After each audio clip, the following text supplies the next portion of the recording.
Entendre la parole.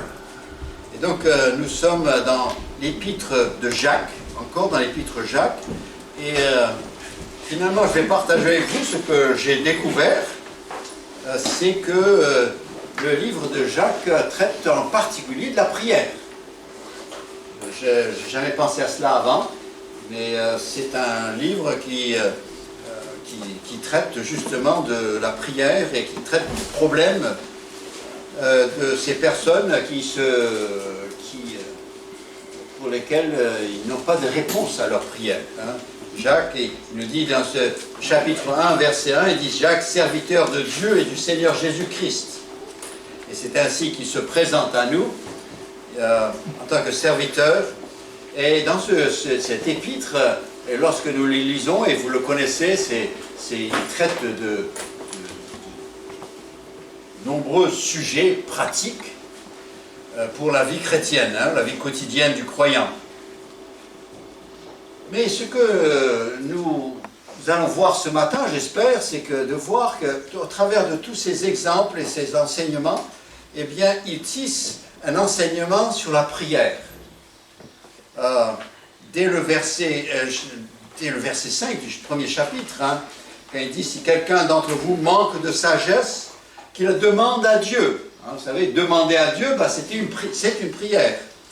Et en fait, et vous regardez le dernier chapitre, juste avant les salutations, à la fin du chapitre 5, eh bien, le verset 18 dit par exemple, « Et puis il pria de nouveau, et le ciel donna de la pluie, et la terre produisit son fruit. » Donc ça commence avec la prière, ça termine avec la prière, et finalement, nous allons voir ce matin que tout au long, eh bien, il traite de la question de la prière et surtout de la réponse à nos prières. Parce qu'il y a beaucoup de monde qui prie, mais tous ne peuvent pas rendre témoignage de ce que le Seigneur répond à leurs prières. Et certains même, finalement, ont arrêté de prier parce qu'il n'y avait plus rien, ils n'entendaient plus rien, ils n'étaient pas sûrs qu'ils étaient entendus. Mais si vous êtes encore dans le chapitre 5 de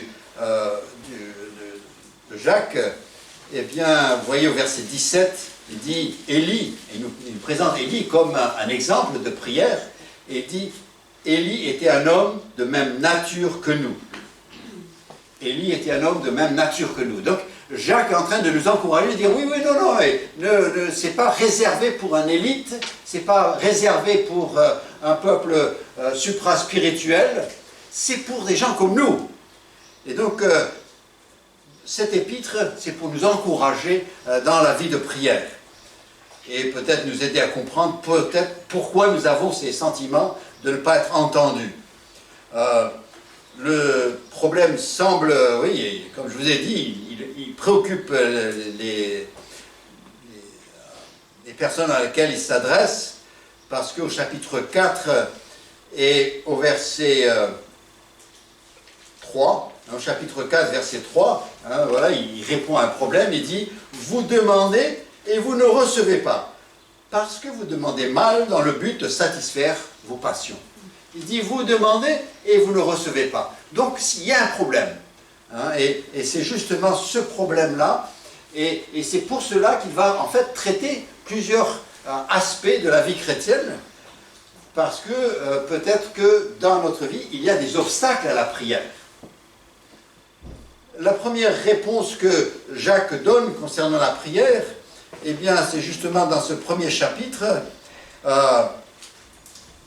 lorsqu'il nous encourage à prier pour la sagesse. Donc au verset 5, chapitre 1, verset 5, il dit « Si quelqu'un d'entre vous manque de sagesse, qu'il la demande à Dieu, qui donne à tous simplement et sans reproche. » Et si on s'arrête là, on dit « alors, normalement, chaque fois que je demande, je dois avoir une réponse. » Mais le verset 6 continue, il dit « Mais qu'il la demande avec foi, sans douter. » Et là, tout d'un coup, il est en train de suggérer qu'il se peut que tu n'aies pas de réponse, que tu aies l'impression que Dieu n'entende pas, parce que, eh bien, tu manques de foi et que tu doutes. Vous savez, la foi, c'est une vertu, non pas qu'on acquiert en priant, mais qu'on a avant de prier. Hein, sinon, on ne va pas prier. S'il n'y a pas cette confiance en Dieu de ce qu'il va intervenir, on ne va pas lui demander quelque chose. On ne va pas nous adresser à lui. La foi, eh bien, la foi, elle se vit tous les jours.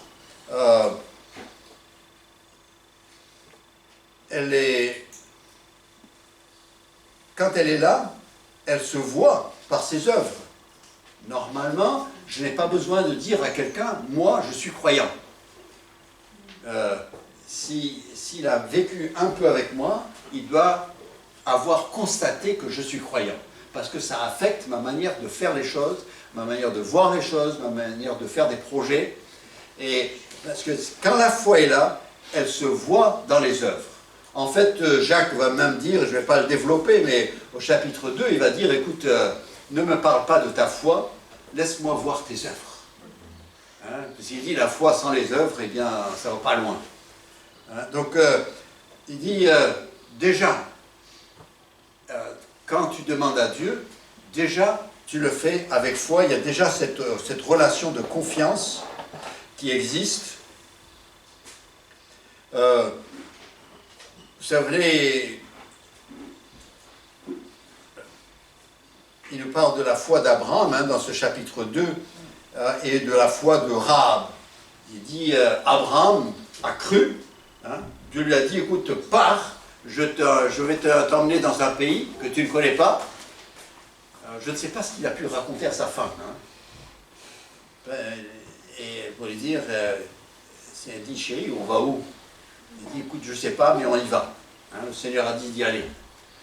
Quelque part, si c'est un homme qui n'avait pas vécu par la foi, qui n'avait pas montré qu'il avait de la foi, je pense que sa femme ne l'aurait pas suivi. Hein. La foi était déjà là. Et il a cru, il a suivi. Rahab, la prostituée de Jéricho, là, les deux espions lui ont dit, écoute, nous allons venir, mais quand on viendra, puisque tu nous as hébergés, tu nous as gardés, tu seras protégé, mets ce cordon rouge à la fenêtre de ton appartement, ton logement, et tu seras sauve. Et à peine bien s'ils étaient partis, qu'elle a mis ça, croire qu'un cordon rouge, ça va faire la différence, mais elle a cru. Hein, ce n'est pas une question de combien de fois, c'est une question de croire. Et ils ont cru, et il y avait des actes qui ont suivi, qui ont montré qu'ils avaient cette foi, et donc, voilà, on peut affirmer leur foi. Tandis que les disciples, lorsqu'il y a eu la tempête sur la mer, eh bien, ils ont crié, même quand ils ont vu Jésus, l'ont réveillé, non pas parce qu'ils pourraient faire quelque chose, mais juste parce qu'ils étaient dans la panique, et ça les dérangeait de le voir dormir là, comme si rien n'était. Et ils l'ont secoué, l'ont réveillé, il dit, ouais, Seigneur, ouais, regarde, nous périssons. Et Jésus est intervenu, oui, mais pas parce qu'eux avaient de la foi, c'est pas leur foi qui a fait intervenir Jésus. Jésus, dans sa grâce, sa miséricorde, eh bien, il a menacé le vent et il a donné l'ordre au flot de se calmer. Et après, il leur a dit, mais où est votre foi? Eux, eh bien, il n'y avait pas les actes. Et parce qu'ils n'avaient pas cru, quand les choses se sont calmées, ils étaient dans l'étonnement. Ça vient d'où, ça? C'est qui, lui? Il n'avait pas exercé la foi, tandis que celui qui exerce la foi, et il voit venir les réponses, pour lui, c'est normal, parce qu'il sait qu'il a placé sa confiance dans quelqu'un de sûr.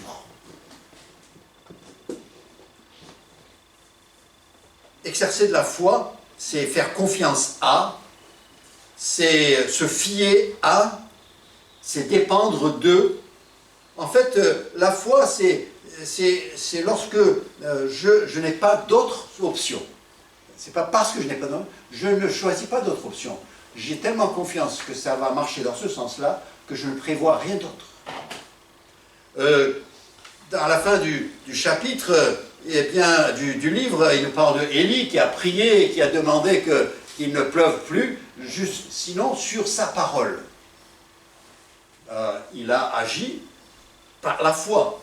Hein, parce que s'il avait plu sans qu'il le dise, eh bien c'est lui qui aurait eu la confusion de la face, c'est lui qui aurait été déconcerté, honteux devant le roi Akab et devant la population. Mais Jacques dit au chapitre 5, verset 16, il dit « La prière agissante du juste est d'une grande efficacité. » Il dit la foi, la prière par la foi est d'une grande efficacité. Le juste, c'est celui qui a cru, hein, c'est la foi qui justifie. Et il dit, celui qui croit prie autrement que celui qui émet un souhait et qui lance dans le ciel, il ne sait même pas où l'adresser, il ne sait pas où l'envoyer, mais il émet un souhait, et parfois Dieu, dans sa grâce, répond à ces prières-là, mais c'est dans sa grâce, c'est pour encourager la personne à venir vers lui. Et c'est pas étonnant que plus tard, Jacques dira, approchez-vous de Dieu et il s'approchera de vous. Hein, donc, déjà une première chose, la prière, eh bien, c'est par la foi. Il dit, si vous doutez, il dit, écoutez, si vous doutez, eh bien, ne vous imaginez pas que vous aurez réponse. Il dira dans ce chapitre 1, il dit, qu'un tel homme ne s'imagine pas qu'il recevra quelque chose du Seigneur. C'est un homme irrésolu, inconstant et dans toutes ses voies. S'il n'a pas la foi, s'il n'a pas cette confiance. Et la foi vient de ce qu'on entend, et ce qu'on entend vient des paroles de Dieu. Si ma foi est faible et fragile, eh bien je lis la parole.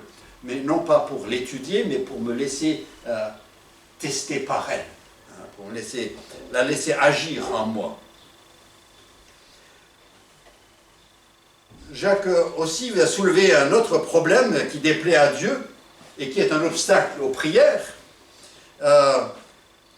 Et cela qu'on trouve à la fin du chapitre 1, il dit quand une personne fait du favoritisme et qui n'aime pas son prochain comme elle-même, hein, cette personne n'aime pas son prochain comme elle-même, eh bien elle enfreint la loi de Dieu, et lorsque je deviens un transgresseur de la loi, eh bien il y a un problème. Hein, donc, et il dira même dans le chapitre 2 et au verset 13, hein, quand il parle de cette... comme il dit, il n'y a pas besoin d'être le transgresseur de tous les commandements. À partir du moment que tu transgresses un commandement, c'est à l'auteur de ce commandement que tu désobéis. Et Jacques, au chapitre 2, verset 13, il dit, le jugement est sans miséricorde pour qui n'a pas fait miséricorde. Il dit, tu n'es pas sensible aux besoins de l'autre, tu le méprises, et après tu veux que Dieu te bénisse. Finalement, ce n'est pas la même règle pour eux et pour toi. Et c'est injuste, et Dieu dit, non, moi je ne marche pas avec cela. En fait, dans Proverbes chapitre 21, verset 13, il dit, celui qui ferme son oreille au cri du pauvre criera lui-même et n'aura point de réponse. Il dit, Dieu applique la loi que nous pratiquons, il nous l'applique.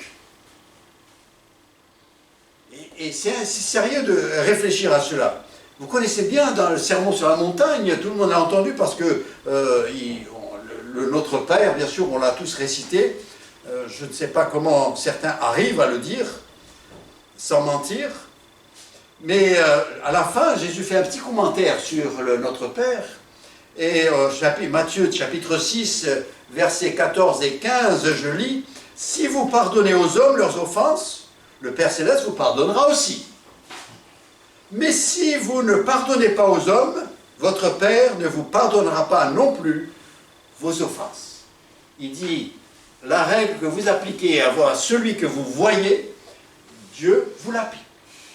Donc tu ne peux pas être partiel avec un prochain, et puis après dire, Dieu, écoute, tu pardonnes tout, et puis tu...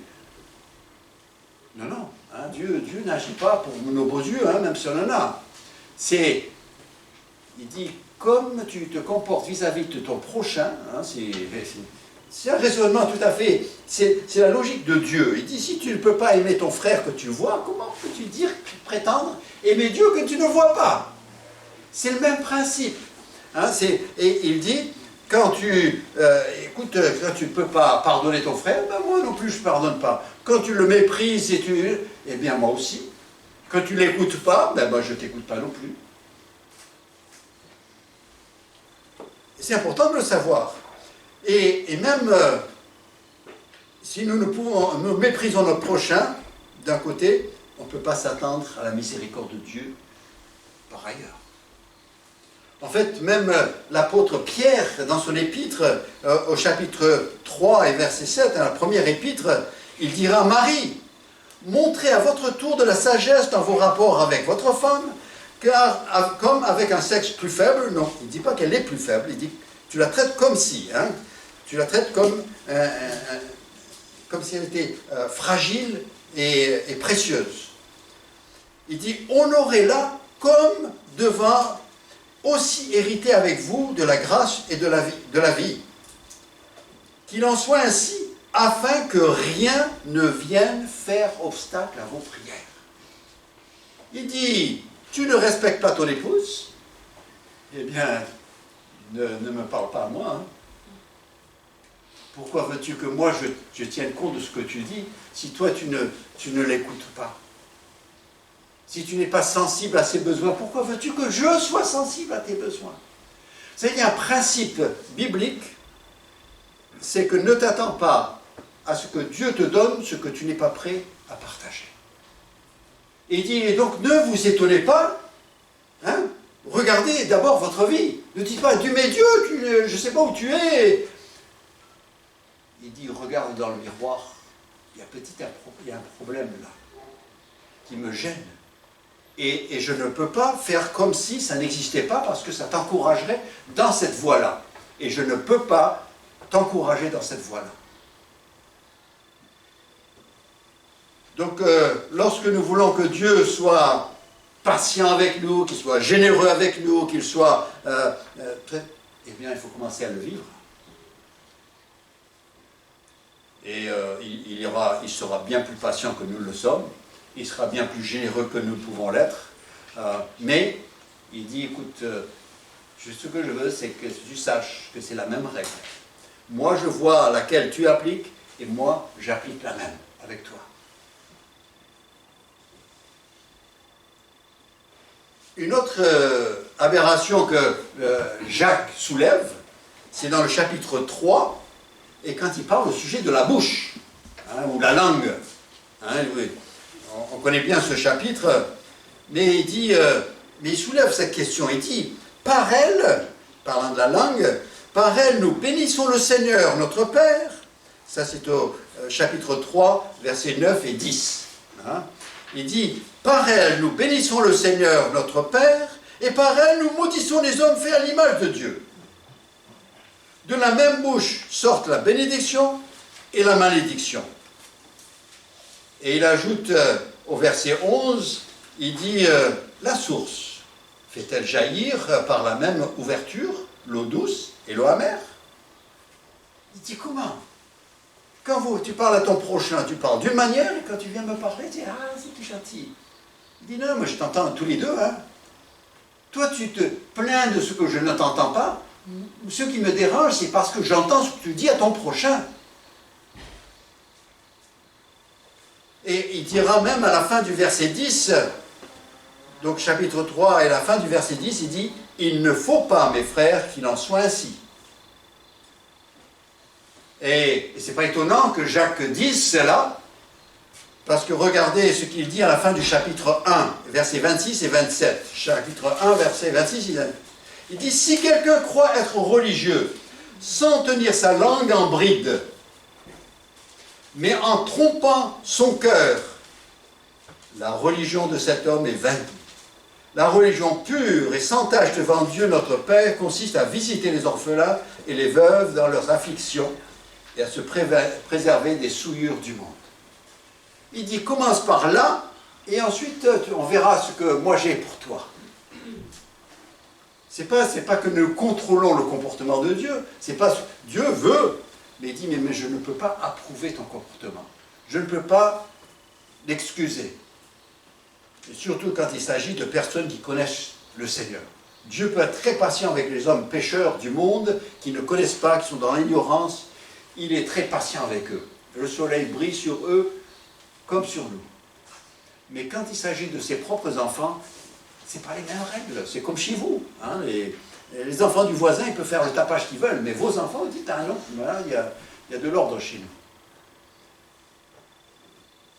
Pourquoi? Parce que vous les aimez.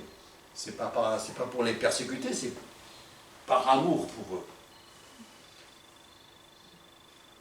Ça a pris un peu de temps avant que mes enfants le croient.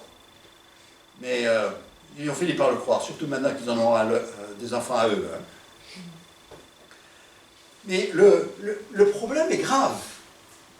Donc il dit, ce qu'on a vu déjà, c'est qu'il faut la foi, et la foi, ça s'acquiert avant de prier. Hein. On prie parce qu'on croit. On s'adresse à quelqu'un parce qu'on est sûr qu'il va nous écouter. Il y a quelque chose entre nous. Il dit aussi, écoute, je te traite comme tu traites ton voisin. Et comme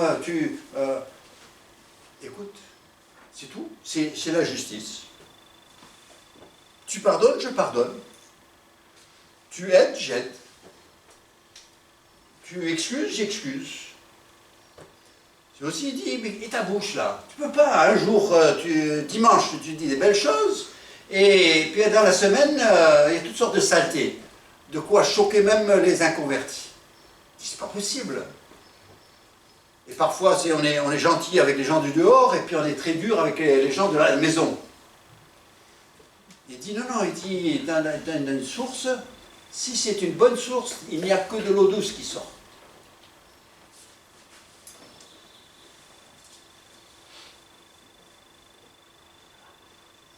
Il dit un problème grave aussi, et c'est pas étonnant qu'il n'y ait pas de réponse aux prières des saints, parce qu'au chapitre 4 et versets 8 à 10, donc chapitre 4 et les versets 8 à 10, il nous dit « Approchez-vous de Dieu, et il s'approchera de vous ». Ah ben ça c'est la prière, hein. On commence qu'on s'approche de Dieu, c'est dans la prière.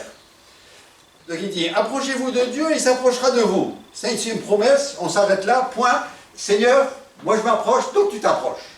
Il dit, oh non, attends, doucement. Lisez la suite. Il dit, nettoyez vos mains, pécheurs. Il parle des chrétiens, il parle aux croyants, hein. Il ne parle pas aux gens du monde.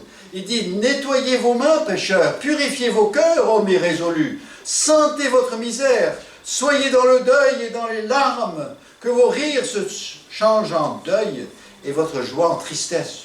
Humiliez-vous devant le Seigneur et il vous élèvera. En fait, c'est l'idée, approchez-vous, mais approchez-vous correctement. Faites le ménage, mettez des choses en ordre, et approchez-vous, et il s'approchera de vous, et puis il vous élèvera sur son terrain. S'approcher de Dieu, et oui. Et donc, vous se posez la question, pourquoi est-ce que j'ai le sentiment que mes prières, c'est comme les ballons qui montent au plafond et puis ils restent collés là, ils ne vont pas plus loin. Il dit, regarde dans ta vie. Le problème, ce n'est pas le plafond, le problème, c'est dans ta vie. Hein?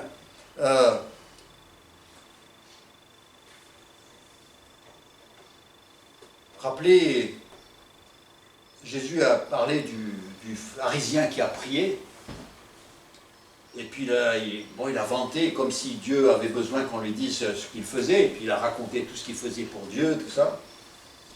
Mais sa prière n'a pas été plus loin que la portée de sa voix. Hein. Tandis que le publicain, lui, il nous dit qu'il a été entendu. Pourquoi? Eh bien parce que, justement, il s'est humilié. Lui, il a reconnu son état, il a reconnu son péché, il a demandé pardon à Dieu. Il a été entendu. Il n'y a pas de mystère. Il continue dans le chapitre 4 et verset 4, et il nous dit, adultères que vous êtes, ne savez-vous pas que l'amour du monde est inimitié contre Dieu?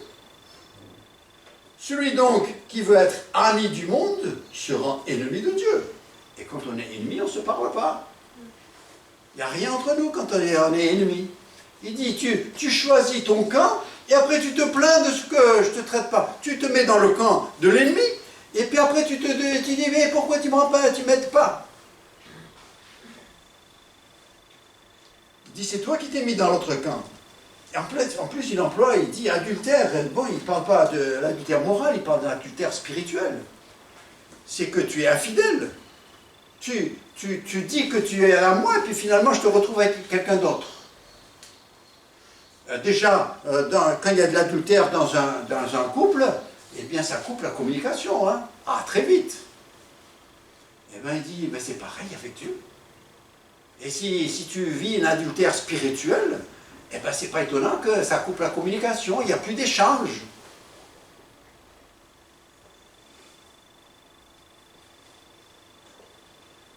Il dit au verset 3 hein, du chapitre 4, c'est le verset qu'on a lu tout à l'heure, vous demandez et vous ne recevez pas parce que vous demandez mal dans le but de satisfaire vos passions. Et le mot passion, là, c'est un mot grec duquel nous tirons en français le mot hédonisme.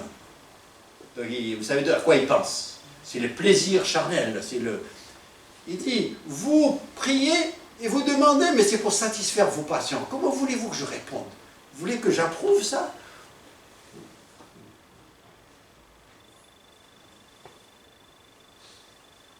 C'est comme celui qui est en colère avec son frère, et puis il va voir maman et dit, donne-moi un couteau. Vous pensez qu'elle va le donner? Et non, Dieu ne va pas nous encourager.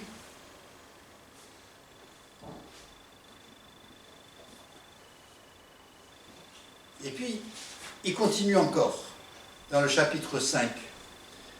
Il parle de la persévérance, de la patience avec Dieu.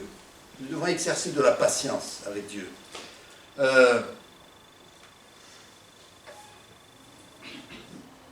savez, n'oublions jamais que Dieu nous a tellement aimés qu'il a donné son Fils, qui est mort sur la croix pour nos péchés.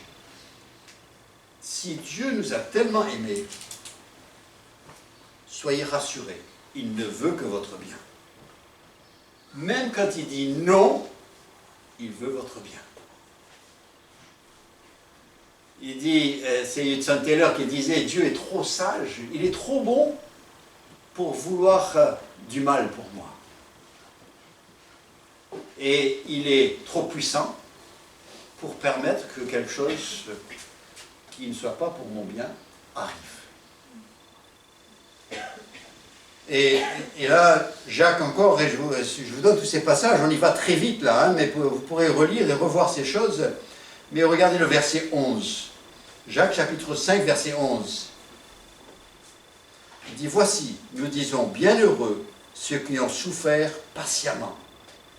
Vous avez entendu parler de la patience de Job, et vous avez vu la fin que le Seigneur lui accorda, car le Seigneur est plein de miséricorde et de compassion. Il dit, soyez patients. Si vous avez vérifié, tout est bon, vous avez fait confiance, vous avez mis de l'ordre dans votre vie, vous marchez avec le Seigneur, et ça ne vient toujours pas. Il dit, ben, soyez patients. Job a été patient, alors qu'il ne savait pas ce qui lui arrivait, et d'où ça venait, et pourquoi c'était là. Ça n'a pas empêché de se poser des questions, et Dieu a compris. Et à la fin, le dernier chapitre, il lui dit quand même, Job, il a bien parlé. Parce qu'il a parlé du vrai, parce qu'il a parlé de ce qu'il ressentait. C'est pas mal, Dieu ne nous empêche pas de dire aïe quand on a mal. Mais il a patienté et dit, et regarde son histoire, à la fin, Dieu lui a rendu le double de ce qu'il a perdu. Dieu veut notre bien, même quand il nous permet de traverser l'épreuve. Et vous savez, combien de personnes ont été consolées par l'histoire de Job? Job a vécu, mais combien de personnes se sont relevées en lisant l'histoire de Job? Combien de personnes me disent, ah, quand je passe par un moment difficile, je vais lire Job. Et on arrive à s'identifier à lui. Eh bien, écoutez, c'était peut-être pas agréable pour Job, mais je remercie le Seigneur d'avoir laisser Job traverser cela et nous le raconter. Parce que ça nous console.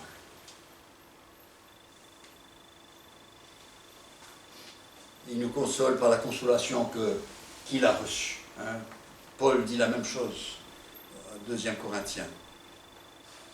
Et puis on arrive un peu plus loin dans le chapitre 5, et on arrive au verset 15. Et beaucoup ont vu ce verset. La prière de la foi sauvera le malade, et le Seigneur le relèvera, et s'il a commis des péchés, il sera pardonné. Et ce qu'on retient, c'est le verset 14. Il y en a beaucoup qui connaissent le verset 14, mais ils ne connaissent pas la suite, ni le contexte. Verset 14 qui dit « Quelqu'un parmi vous est-il malade? Qu'il appelle les anciens de l'Église, et que les anciens prient pour lui en loignant d'huile au nom du Seigneur. » Ah là, les gens qui ne connaissent pas grand-chose de la Bible, mais ils savent qu'il y a l'onction d'huile. Vous faites l'onction d'huile, hein, vous croyez à l'onction d'huile, et puis tu sais de quoi tu parles? Ah oui, l'onction d'huile, mais il paraît que malade, on fait venir les anciens, on prie, on met l'huile, et c'est bon. Tu n'as rien compris. Retourne. Le contexte, c'est le verset 14 et le verset 15 vont ensemble. Il dit, quelqu'un parmi vous est-il malade, qu'il appelle les anciens de l'Église et que les anciens prient pour lui en loignant d'huile au nom du Seigneur. Point virgule. La prière de la foi sauvera le malade et le Seigneur le relèvera, et s'il a commis des péchés, il lui sera pardonné. Il est en train de cette situation où il y a un frère qui a des péchés dans sa vie, et à cause de ce péché, eh bien, il a des ennuis. Il est malade à cause de péché dans sa vie. C'est pas chaque fois qu'on est malade, c'est à cause de péché, mais parfois, ça peut être à cause du péché dans notre vie. Le Seigneur, eh bien, il dit, bah, écoute, il ne va pas m'écouter à moins que je le mette à plat sur le dos, regardant au plafond, et là, il réfléchit.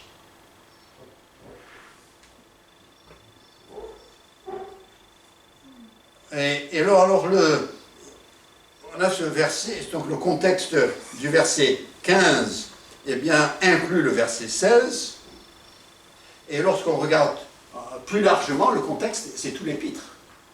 Et il vient de nous énumérer toutes sortes d'obstacles et de problèmes qui empêcheraient. Il dit donc d'abord, identifie le problème, ce qui t'empêche, ce que le Seigneur, ce qui déplaît dans ta vie, ce qui déplaît au Seigneur dans ta vie, et ensuite confesse ce péché, va voir les anciens, demande-lui qu'il prie pour toi et qu'il implore Dieu de te pardonner, de te faire grâce de ta situation. Et il dit, et la prière efficace de la foi, bien elle agira. C'est quelque chose de très spécifique. Jésus n'a pas dit ça, d'autres n'ont pas dit ça. C'est dans un contexte particulier où ils ont un problème dans la vie de prière à cause de problèmes dans leur vie. Et se trouve à la fin du livre, et il est en train de parler du vrai problème. Et alors, je lis le verset 16, il dit « Confessez donc vos péchés les uns aux autres, et priez les uns pour les autres, afin que vous soyez guéris. » D'abord, confessez les péchés. Les uns aux autres. Et écoute, frère, je te demande pardon parce que je t'ai méprisé, j'ai pas écouté, j'étais pas là pour toi, et je te demande pardon. Et je confesse mon péché, et puis maintenant je peux aller voir Dieu, je dis Dieu, tu peux me pardonner maintenant, tu peux m'écouter, j'ai réglé les choses avec mon frère. Et le Seigneur dit, mais j'attends que ça. Je veux intervenir. Je veux pardonner. Vous savez, il n'y a personne qui aime pardonner comme Dieu aime pardonner. Et parce qu'il sait que quand nous sommes pardonnés, nous sommes libérés, nous sommes déchargés, ce sont des menottes qui sont enlevées, et tout d'un coup, c'est la vie, c'est autre chose.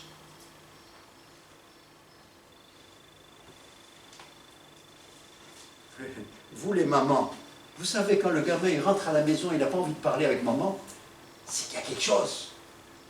Il y a quelque chose qui le tracasse. Il a fait quelque chose. Et qu'est-ce que vous faites? Vous l'attrapez, vous le coincez dans un coin, et puis vous dites, qu'est-ce qu'il y a? Il n'y a rien. Non, il y a quelque chose. Non, il n'y a rien. Et je ne parle pas des maris, alors là aussi, il n'y a jamais rien. Mais bon, ce n'est pas le jour. savez, vous demandez à n'importe quel homme, hein, l'épouse demande à n'importe quel homme, elle dit, tu penses à quoi? Il dit rien. Toujours. Si, tu penses à quelque chose. Non, non, rien. C'est pas possible. Non, non, rien. C'est vraiment, c'est le vide total. Pensez. J'ai menti quelquefois comme ça aussi. Voilà. Bon, parenthèse, ça c'était gratuit. Hein. C'est pour vous rassurer, vous, que c'est pas seulement votre mari qui est comme ça, tous les autres sont comme ça aussi.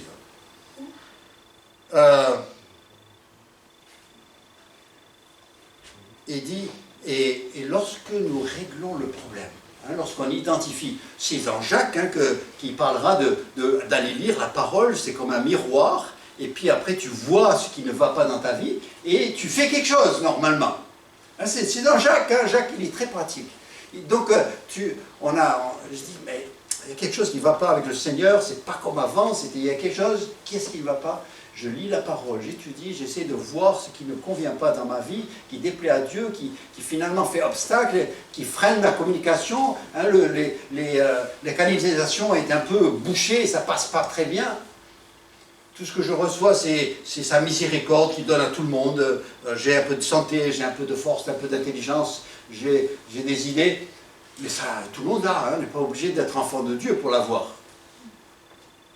Mais j'ai rien de particulier pour moi. Il dit, va, regarde dans le miroir de la parole de Dieu. Commence à lire. Et quand tu trouves quelque chose, tu trouves une tâche, tu vois qu'il y a un peu de confiture sur la lèvre supérieure, eh bien tu vas la régler. Tu vas faire ce que tu as à faire pour l'enlever. Tu vas voir ce frère, tu vas voir ton épouse, tu vas voir ton partenaire, tu vas voir... Et tu règles ça. Tu mets en ordre. Et après tu peux venir... Et puis si c'est une situation qui dure depuis quelque temps, tu rassembles des frères, les anciens de l'église ou des frères, des pères de confiance, qui prient avec moi, je veux reprendre avec le Seigneur. Et vous savez, la réponse viendra tellement vite que vous serez étonnés vous-même. Déjà le soulagement il sera là. Hein, de savoir il me parle, il m'écoute. Oh, il t'écoutait. Mais il voulait que toi tu commences à écouter. Et puis il y a un dernier point, et peut-être qui est très important, et peut-être c'est celui qui est le plus négligé. Le dernier point, et je le tire du chapitre 4 et au verset 5. Chapitre 4, verset 5. C'est un truc qu'on lit en passant rapidement. Jacques, chapitre 4, verset 5, il dit « Croyez-vous que l'Écriture parle en vain ?» C'est-à-dire, tu crois qu'il y a quelque chose dans la Bible qui est là et qui n'est pas utile? Il dit « C'est avec jalousie que Dieu chérit l'Esprit qu'il a fait habiter en vous. » Ça, c'est pas grand-chose, mais c'est puissant. Il dit « Écoute, Dieu le Père ne permettra pas que tu manques de respect au Saint-Esprit qui habite en toi, que tu le négliges, que tu l'ignores, que tu n'écoutes pas, eh bien, il ne permettra. Il est jalousie, il dit, c'est comme si tu me l'as fait à moi. Si Jésus a dit au Père, non pas ma volonté mais la tienne, chaque enfant de Dieu doit dire au Saint-Esprit, non pas ma volonté mais la tienne. Et sérieusement, c'est pas dire, écoute Saint-Esprit, voilà ce que je veux, demande à Dieu. Il y en a beaucoup qui prient comme ça. Il dit, je prie par l'Esprit. Non, non, non, non. Tu consultes l'Esprit, tu lui demandes ce qu'il veut, parce que lui est Dieu, hein, le Saint-Esprit est Dieu, autant que le Père l'est, autant que Jésus-Christ l'est. Et c'est lui qui habite en nous. Il est là, c'est le premier. Hein, c'est le premier qu'on rencontre quand on va vers Dieu. Il dit, ne le néglige pas, ne le méprise pas, ne l'attriste pas, ne l'ignore pas, parce qu'il a dit, moi je suis jaloux, et je veux qu'on le traite correctement. Et il dit, combien de fois je ne réponds pas à vos prières parce que vous essayez de le contourner. Vous ignorez le Saint-Esprit et vous vous adressez par quelqu'un d'autre. Il dit non, c'est par l'Esprit que nous prions, au nom de Jésus-Christ, et on s'adresse au Père. C'est tous les trois et tous les trois toujours. Et jamais sans les trois. Parce qu'il n'y a qu'un seul Dieu.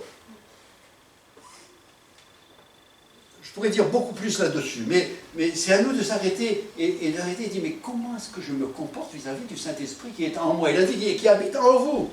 Hein? Il chérit l'Esprit qu'il a fait habiter en vous. Il n'y a pas longtemps, c'était Pentecôte, et on s'est réjoui de l'Esprit de Dieu qui est descendu, et qui habite le chrétien, et qui fait toutes sortes de choses. Il dit, mais si tu l'ignores, eh bien Dieu dit, moi, je deviens sourd. Si tu n'écoutes pas, si tu ne le respectes pas, il essaie de faire une œuvre dans ta vie, de transformer ta vie à l'image de Jésus-Christ, et toi tu t'y opposes, et tu as ton idée à toi. Il dit, moi, j'entends plus.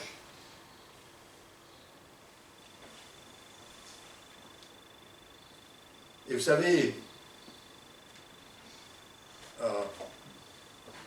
on l'a déjà dit, Dieu résiste aux orgueilleux qui veulent venir à Dieu comme ils veulent.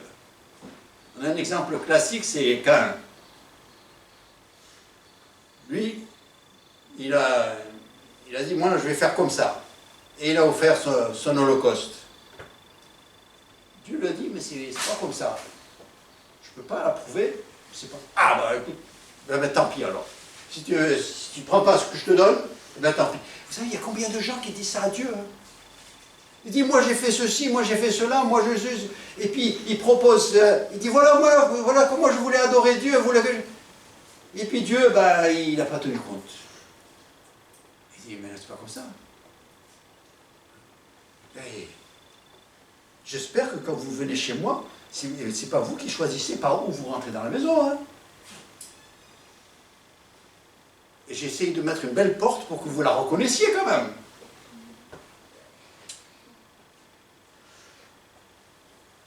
Et puis il dit, ceux qui entrent par ailleurs, ce sont les voleurs, les brigands. Hein. Il dit, et même Dieu dans sa grâce, avec l'attitude pourrie qu'il avait, Dieu lui a dit, écoute, Caïn, si tu te comportes correctement, eh bien, je t'approuverai. Il dit, non, je ne veux pas. Je fais comme je veux. Sinon, ben, tant pis.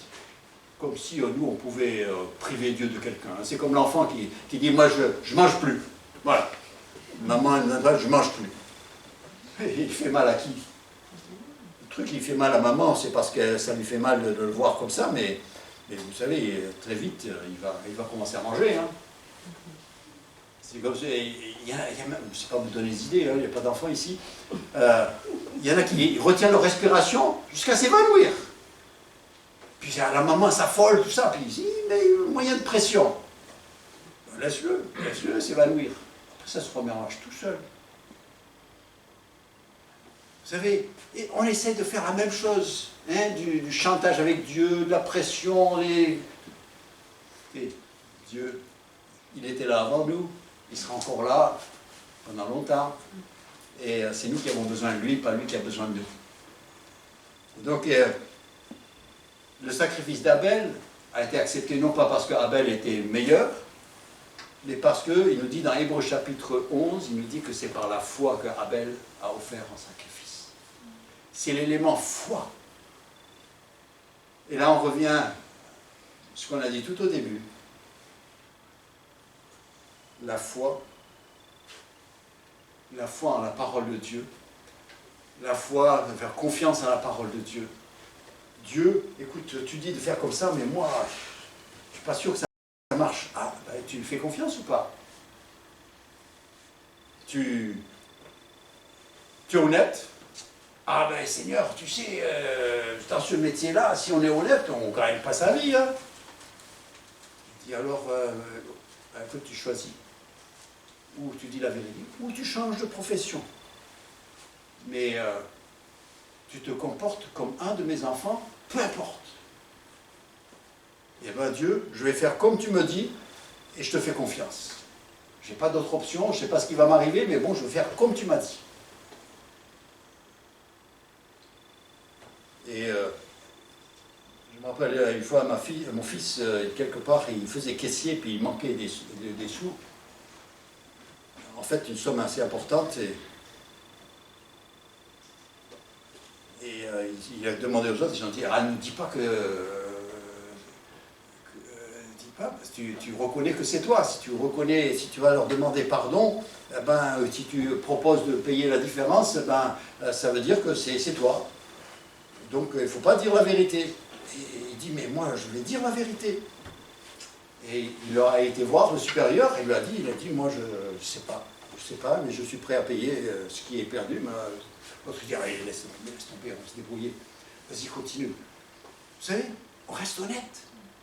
On reste honnête. Ah, avec les gens du monde, ne leur proposez pas ça. Hein, ils se débrouillent comme ils peuvent, hein, les gens du monde. Mais les enfants de Dieu, on a nos règles. On a notre manière de vivre, on a notre comportement. Et puis tout ça, c'est important pour notre vie de prière. Sinon, on n'aura pas de vie de prière. On aura l'impression que Dieu ne répond pas. Et après, on va l'accuser, lui, de ne pas être là, alors que ça n'a rien à faire. Que le Seigneur nous aide. Et puis surtout, assurons-nous que nous sommes ses enfants déjà. Hein? Parce que si on n'est pas son enfant, on n'a pas le droit de lui dire papa. Hein? Et puis après, si nous sommes ses enfants, eh bien, on peut aller lui demander pardon et corriger notre vie spirituelle et remettre les choses en marche. Que le Seigneur nous aide. Prions. Père Céleste, nous te remercions pour ce livre qui est si pratique et finalement qui nous concerne tous. Et si ce n'est pas tout le temps, mais il y a des moments, hein, nous avons tous eu des moments comme ça, et la seule manière de rétablir la communion avec toi, c'était d'identifier l'obstacle, le péché, et de le confesser, et nous avons pu rétablir la communion avec toi, et avoir cette relation, grâce à ton esprit qui habite en nous, grâce au nom de Jésus, qui nous a prêté son nom, et grâce au Père qui nous a instruit de l'appeler Abba Père. Père, nous te remercions pour cela. Des belles choses, que nous puissions nous en souvenir et les mettre en pratique. Au nom de Jésus-Christ et à ta gloire. Amen. Amen.